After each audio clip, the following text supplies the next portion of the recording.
হাদির রক্তের সাথে বেইমানি করে আপনি 54 প্রয়োগ করে আবার সেই কি করতেছেন, দাড়ি টুপি আলাদা করতেছেন। আমার মাদ্রাসার ছাত্ররা কি ভুলে গেছেন যাত্রা বাড়িতে কিভাবে রক্ত দিয়েছে? হাদির দাফন চলে, হাদির জানাজা হচ্ছে। আর আপনাদের সামনে একটা কথা বলি, আপনার সন্তানের যেদিন জানাজা বা দাফন হবে সেদিন আপনি সাংস্কৃতিক অনুষ্ঠান উপভোগ করতে পারেন?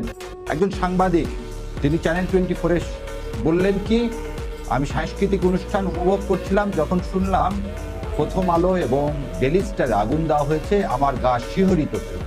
আমি তাদেরকে বলতে চাই, আপনার সন্তানের চেয়ে ওই বিল্ডিং এর মূল্য আপনার কাছে বেশি। এই ভারতীয় আধিপত্যবাদ বন্ধ করেন, এই নাটক বন্ধ করেন। আপনি 2.5 ঘন্টা পরে এসে কিভাবে দাও দাও করে একটা বিল্ডিং জ্বলতেছে 4 তলা পর্যন্ত, তার মধ্যে ঢোকেন কিভাবে? তাহলে আপনি জানলেন কারা আগুন দিয়েছে? আগুনের সহযোগী আপনি না, আপনি এই বিল্ডিং এ ঢুকলেন কিভাবে 2.5 ঘন্টা পর? কত বড় মিথ্যাচার যে সেদিন নাকি ফায়ার ব্রিগেডকে ঢুকতে দেওয়া হয়নি, তাহলে আপনাকে ঢুকতে দিল কিভাবে? আবার এর সাথে আপনি লিঙ্ক করেন কি দাড়ি টুপি। আপনাদের লজ্জা হয় না? যাত্রা বাড়িতে দেখেন, যাত্রা আপনি একটা জিনিস বলেন, সেরাটনে সামনে বিআরটিসি বাসে গান পাউডার দিয়ে আগুন ধরে জীবিত মানুষগুলোকে পুড়ে মারল কে? আওয়ামী লীগ। এই যে এই গত 1 মাসে যত বাস পুড়াইছে কে? আওয়ামী লীগ। বিহঙ্গ পরিবহনের বাস কে পুড়াইছে? আওয়ামী লীগ। আওয়ামী লীগ আর রসারা পুরাপুরির কাজ কি করে? এবার আরো বলেন, আমার ভাই বলে গেল, শোনেন, বিডিআর হত্যাকাণ্ডের প্রথম 2 জনকে পুড়িয়ে মারা হয়েছিল। বিডিআর হত্যাকাণ্ড করে পিলখানায় প্রথম 2টা ডেড বডিকে পুড়িয়ে ফেলে দেওয়া হয়েছে। আশুলিয়াতে পুলিশকে কে বুদ্ধি দিল এই ডেড বডিগুলোকে আমার জুলাই যোদ্ধাদেরকে পুড়িয়ে ফেলা? এই একই কাজ আপনি আবার করবেন। পুড়িয়ে ফেলার রাজনীতি আমরা করি না। আমরা সবসময় বলি কি, এই হাদির কথাটাকে বলি, মৃত্যুর ফয়সাল আসমান জমিনে করে।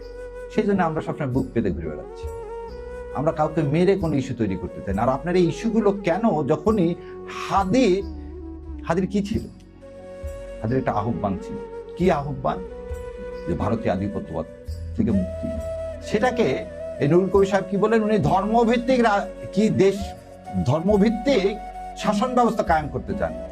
এটা তো আমার কর্তব্য, এই দেশে ইসলাম কায়েম করা। 90% দেশে এখানে মুসলমান, সেই দেশে আপনার কিভাবে এইভাবে সাহস হয় বলার?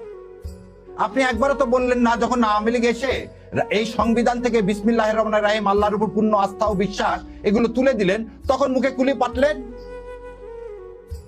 ও তার সমস্যা, প্রথম আলোকে এই ভেঙে চুরে আগুন দিয়ে এটাকে কোনোভাবে সমর্থন করতেছি না, কিন্তু আবারও বলতেছি, এটা আপনারাই করালেন। এই নাটক করিয়ে আপনারা কি করতে চাচ্ছেন? হাদির মৃত্যুটাকে, হাদির এই যে আত্মত্যাগকে আপনারা সাবসার্ভিয়েন্ট করতে চাচ্ছেন, আমাদেরকে বোকা পাই।